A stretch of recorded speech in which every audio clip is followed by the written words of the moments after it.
Ce qu'on va faire, c'est qu'on va commencer doucement par le crypto bubble, le temps que tout le monde finisse de se connecter. Et puis après, je partagerai quelques graphiques. Théo, tu commences à partager le crypto bubble? Oui.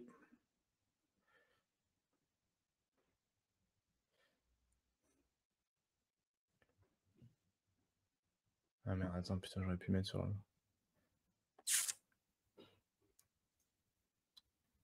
Hop.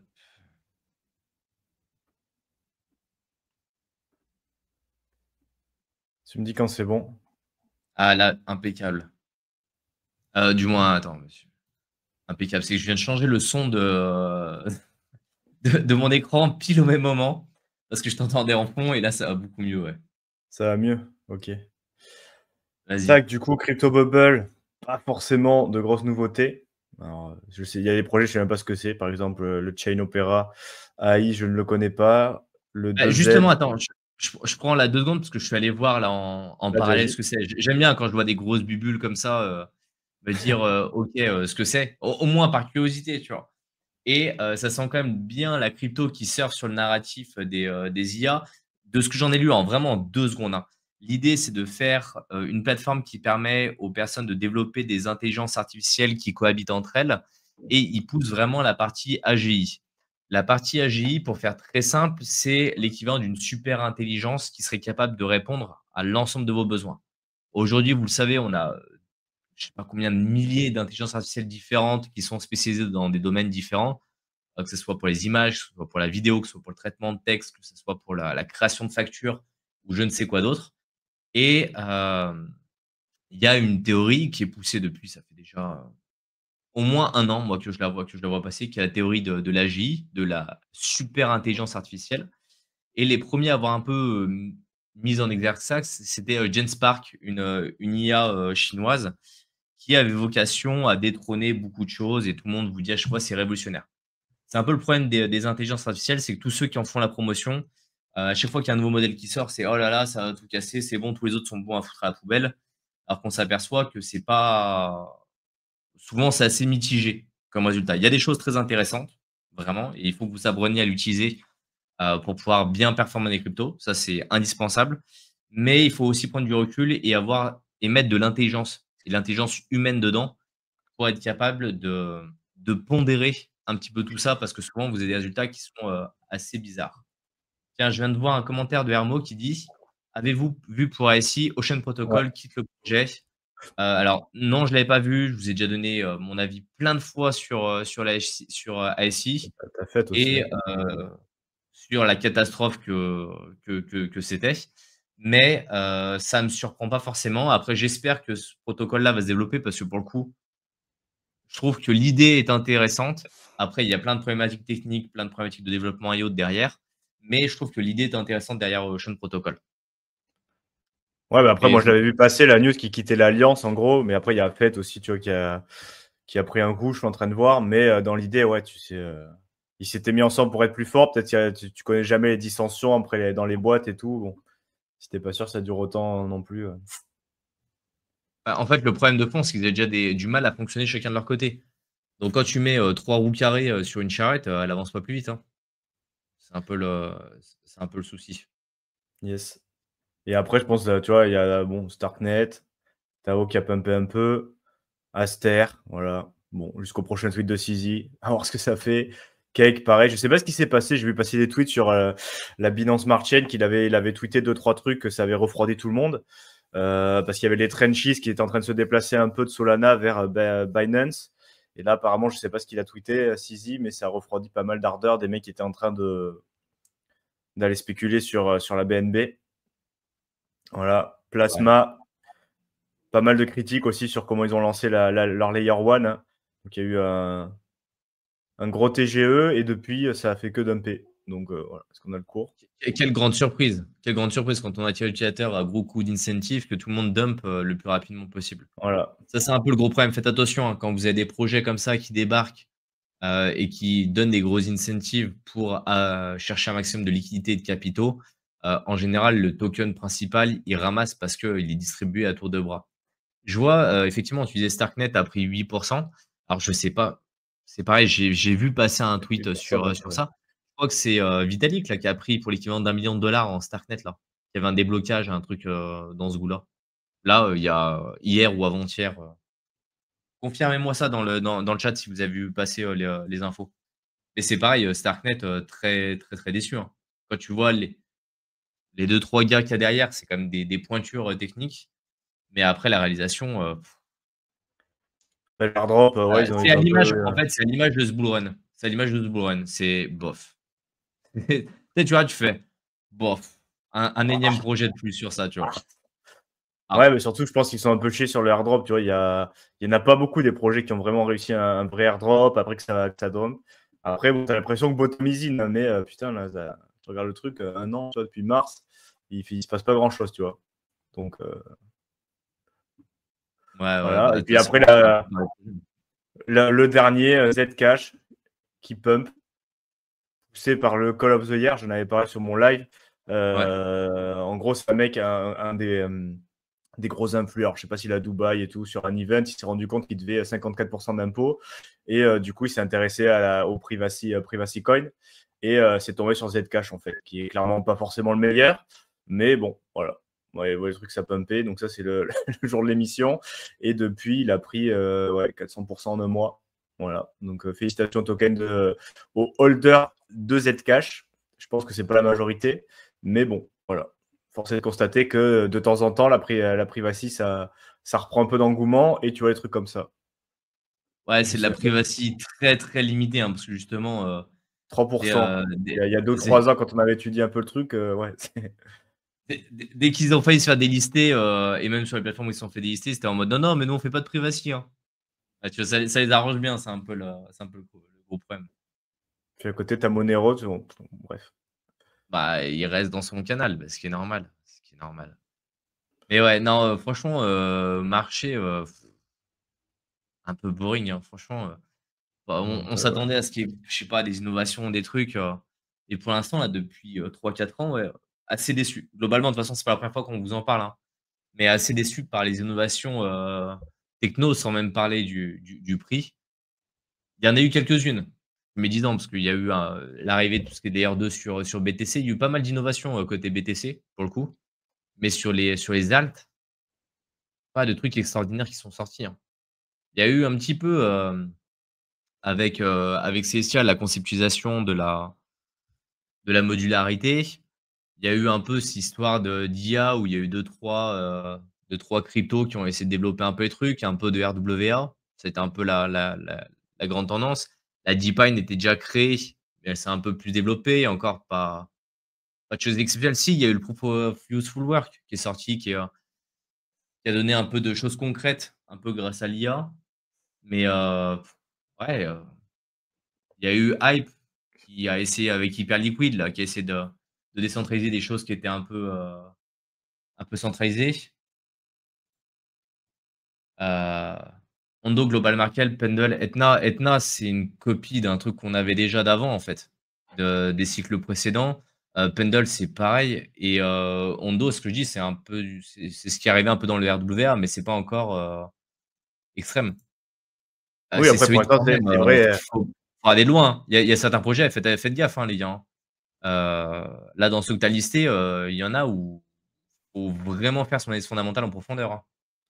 Bah, après, c'est sûr qu'ils apportaient, tu vois, ENA, ils sont en train d'exploser au niveau de liquidité des stablecoins, portés aussi en tandem par Pendle, hein, parce que le fait de pouvoir dédoubler tes stablecoins avec le rendement, ça permet de faire des boucles qui peuvent être intéressantes. Mais ce genre de projet, c'est quand même du levier, des smart contracts, les stablecoins synthétiques d'Ethena, c'est pas quand même la même chose qu'un stablecoin classique backé, tu vois. Tu peux dire que c'est.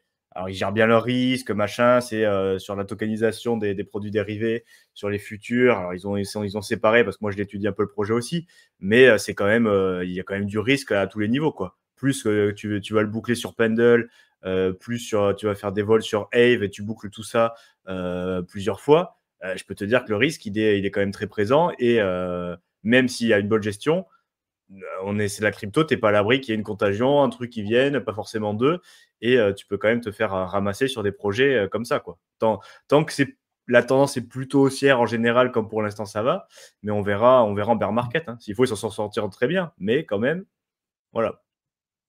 Ah, mais en fait, c'est ça le problème et on en reparlera un peu, j'ai 2-3 trucs sur les stablecoins, après.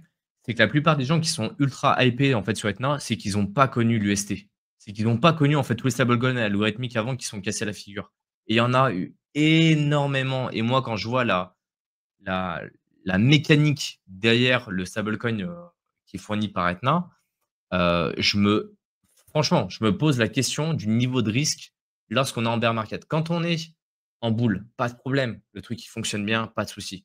Quand on va passer en bear et que ça va durer longtemps et qu'ils vont devoir payer un premium longtemps, je me demande comment ça va se passer. Ça c'est la grande question. Pour ceux qui ont analysé un peu le projet, vous savez de quoi je parle et après, dire, c'est un bon projet parce qu'on peut faire des boucles avec Pendle et autres, c'est pas nouveau, en fait, ce genre de choses. Tu vois, c'est ça, en fait, où je dis, que ça manque Ouais, d'attrait, ça manque de oui, c'est le nouveauté. dédoublement, tu vois? C'est juste une C'est itération de de ce la qui existait DeFi déjà. sur du stablecoin depuis 2021, mais ma on en avait, tu vois? Et on avait des trucs qui étaient corrects avec des guides d'agrégateurs, avec des trucs c'est pour ça, tu vois? C'est là où je suis pas forcément hypé, en fait, tu vois?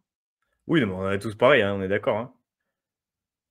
Bah, tu vois, il y en a un qui Après dit, «En effet, Etna n'a pas encore fait un bear, faut faire gaffe, j'ai perdu GHT avec l'USTC». Alors je pense que l'U c'est l'UST parce que l'USTC, c'est-à-dire que tu es arrivé en plus, tu as pris le classique après, après l'UST et là franchement, faut être courageux pour entrer sur un projet être où rentré, stablecoin il a complètement des pegs et aller sur le prochain stablecoin qui sortent. J'ai récupéré ma perte, heureusement, mais beaucoup ont perdu gros exactement et ça, tu le voyais à l'époque, quand tu voyais les l'état, de Encore et du fait qu'ils rajoutaient de liquidités en permanence pour arriver à maintenir les rendements, heu, ouais, ça pose des questions, ouais. c'est Sonic, pareil, il y a eu une méta genre en 3 jours. Si tu veux, c'était non, mais tu sais, franchement, je suis en train de regarder d'autres projets. Là, en ce moment, il y a les tokens d'IA qui pop un peu, 10 en ce moment. Alors ça, je sais pas ce que c'est. Taoui, NIR. Une petite rotation sur l'IA, mais non, pour l'instant, tu vois, c'est en liquidité, Bitcoin, et on verra en novembre. Mais ouais. Bon, bah, on va Ouais, s'arrêter ça là, se je pense, recoupe. hein. On va pas Ouais. Il y a rien d'autre, ouais, c'est un peu le on problème. va Attends, je passer vais à la partager suite, hein. mon écran. Exactement, je vais partager mon écran tant qu'on est dessus. OK, un peu sur les ETF spot parce qu'il y a un peu de capitaux quand même. C'est pas parce qu'il se passe rien techniquement qu'il y a pas de capitaux. Si on regarde les ETF spot, sur Bitcoin, il y a eu une entrée qui a été quand même, faramineuse là, le 6 octobre, hein.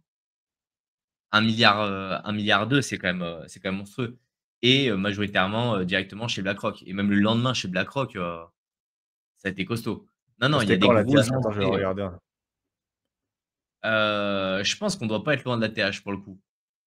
Bon, il y a moyen, attends. Je vais te le mettre sur TradingView, je vais vous le dire. On doit pas en être loin. C'était le 6 En général octobre. Voilà, comme voilà. par hasard. Bah, après ça aide quand ils commencent à se servir d'un coup, sur les marchés, c'est sûr que ça aide à pousser. Parce que je sais pas s'ils continuent d'acheter toujours en grosse quantité en OTC, mais ce qui est sûr, c'est que le chart, il parle de lui-même, hein.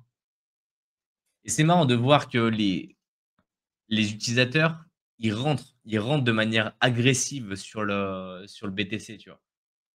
Et c'est là où je vais vous montrer des graphiques, des fois, c'est un petit peu perturbant.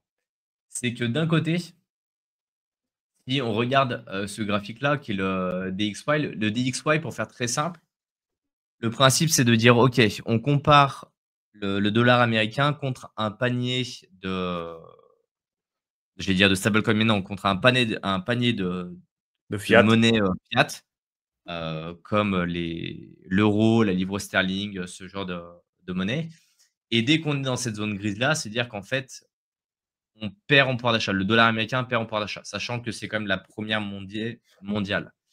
Et ce qui est assez intéressant, c'est de voir que pendant ça fait 220 jours, que le dollar américain perd du pouvoir d'achat et qu'en parallèle, on a le BTC qui fait des performances intéressantes, qu'on a l'or qui est allé taper son ATH, qu'on a l'argent qui tape son ATH. Donc on est vraiment sur, Le aujourd'hui, S&P un 500, sentiment le de marché Bitcoin, tout en ATH. exactement, c'est vraiment autant en 2017-2021, tu avais vraiment ce côté spéculation, je pense qu'il prenait le dessus.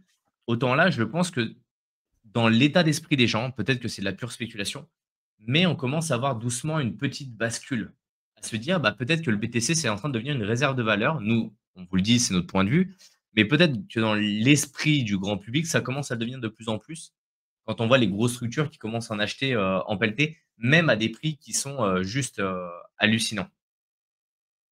Bah, tu as cet effet-là et tu as aussi l'effet qu'en fait, le dollar se pète la gueule. Donc, en fait, c'est pas vraiment que les actifs Ouais. augmentent, c'est que le dollar est en train de perdre de la valeur. Donc, il y a tout qui reprice par rapport à ça.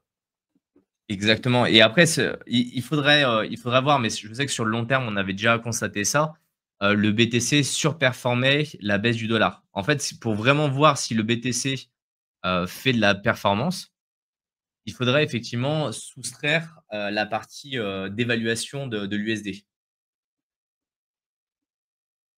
pour avoir la courbe la plus réelle.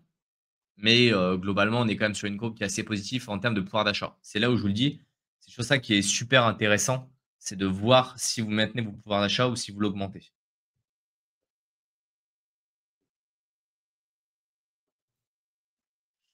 Absolument d'accord, même si on check l'or vs BTC, on distingue une petite corrélation ces derniers jours. Alors le problème, c'est qu'il faut le prendre sur une échelle de temps qui est assez grande et aujourd'hui, c'est compliqué sur, on va dire une quinzaine d'années d'avoir cette vraie corrélation et de dire: «C'est sûr à 100 qu'il y a ces éléments-là». Mais pour moi, dans la tête des gens, ça commence doucement à arriver et je pense que c'est plutôt une bonne chose qu'ils commencent à voir, cet élément-là. OK. Après justement, ce que je voulais voir, moi, ce qui m'intéressait, c'est de savoir si les personnes qui ont vendu là, après l'ATH, donc l'ATH, il a eu, lieu le 6 octobre. Est-ce que c'est plutôt des longs termes ou est-ce qu'on est plutôt sur des short term holders?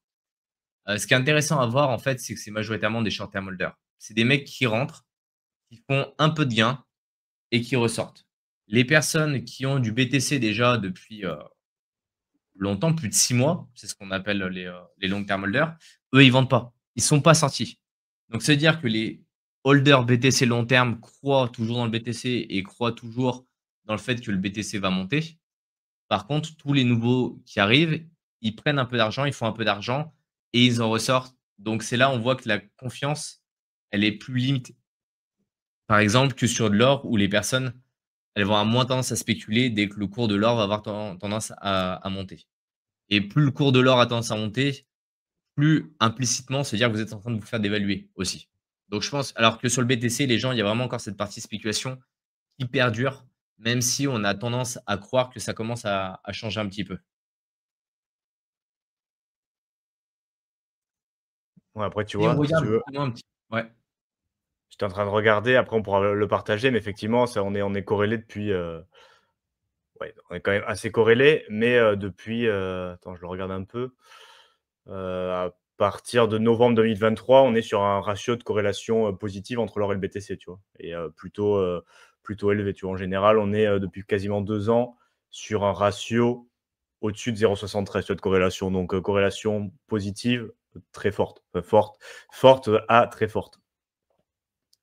ouais, ouais, mais c'est pour ça, c'est sur une échelle de temps qui est pour l'instant courte. Après, on verra avec, la durée, on pourra avoir une corrélation qui peut être importante, hein. Et ça serait plutôt un bon signe pour le BTC d'avoir une corrélation qui est assez importante. Même s'il y a plein de problématiques avec l'or, qu'elle est suppressée, que le prix est suppressé et autres, heu, ça peut être intéressant, de garder ça en tête, en tout cas. Comme je vous le disais tout à l'heure, en fait, les personnes qui vendent du BTC, c'est uniquement des short term holders. Il y a très peu de long terme et en fait, ce qui est assez drôle quand on regarde ceux qui vendent le plus, bah, c'est pas les baleines. C'est ce que je vous disais un petit peu dans le titre de ce live, c'est que les baleines, ce qu'elles font, c'est qu'elles font rien. Elles attendent, elles patientent.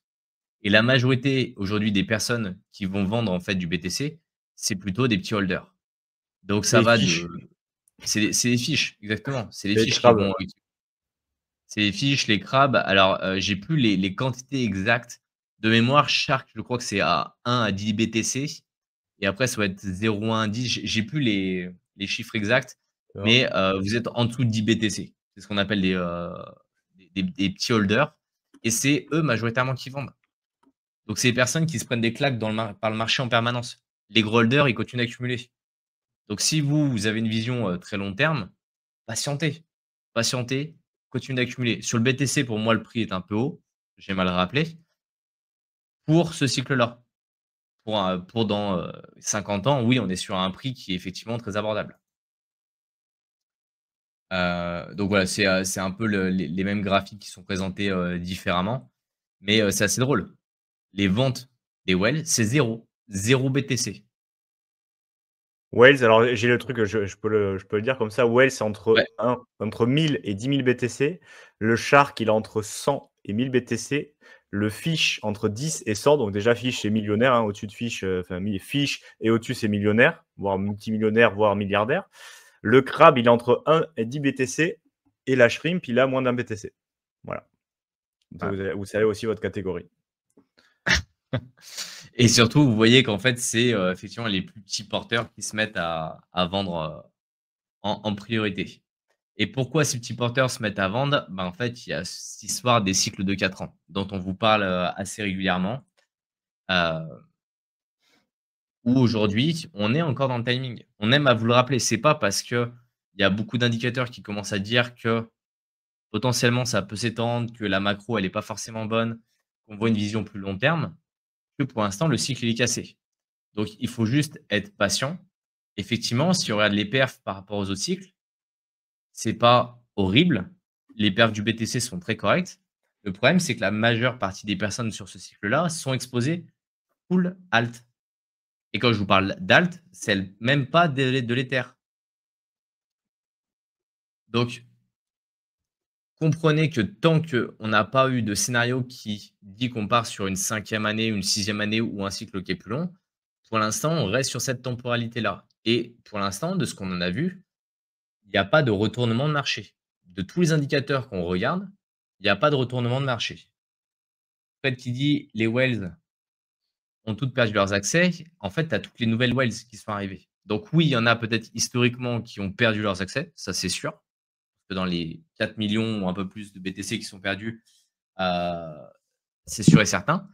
Mais la majorité des nouvelles whales sont là, elles ont bien leurs clés, hein, elles ont bien accès. On doit être une bonne centaine de crevettes à vous écouter. Peut-être, peut-être, aucune idée, mais effectivement, c'est possible. Il y a peut-être aussi qui sont dans le feutré un peu plus en profondeur. Hein. Alors, Ouais, les ouais, cachalots, je exactement, ne c'est sais pas ça, parce parce que qu'il y a un dernier, échelon qu'on n'a pas vu, c'est le humpback, qui est l'équivalent du cachalot, c'est supérieur à 10 000 BTC. Donc voilà. ouais. Après, combien il y en a, je suis pas sûr qu'il y en ait tant que Non, ça. il ne doit Bah, pas de y toute en façon, tu prends avoir la rich 36 list, 000. hein. Tu prends Attends, on va prendre la BTC rich list. Plus 10 000 BTC, il doit y en avoir quoi, une centaine peut-être? Et encore? Active adresse. 79. Déjà, tu prends les wild, t'en as 2000, hein.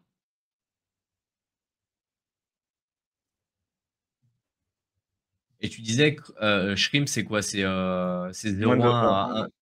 Ouais, 1. Donc voilà, si vous voulez savoir dans quelle tranche vous faites partie, vous faites partie globalement des 10% qui ont le plus de BTC. En ayant ne serait-ce que entre 0,1 et 1 BTC. Vous faites partie des allez, 4 millions de personnes qui ont ces fonds-là. Tout à l'heure, on nous posait la question sur ce chiffre-là. Ce chiffre-là, c'est un chiffre en millions de dollars. C'est pas un nombre en BTC, c'est un chiffre en millions de dollars. Donc ça fait globalement 62 milliards de dollars, si je dis pas de bêtises. Euh, de positif C'est ça. sur les ETF spot Bitcoin. Et sur la partie Ethereum, vous voyez qu'on est quand même sur des chiffres qui sont quand même beaucoup plus bas.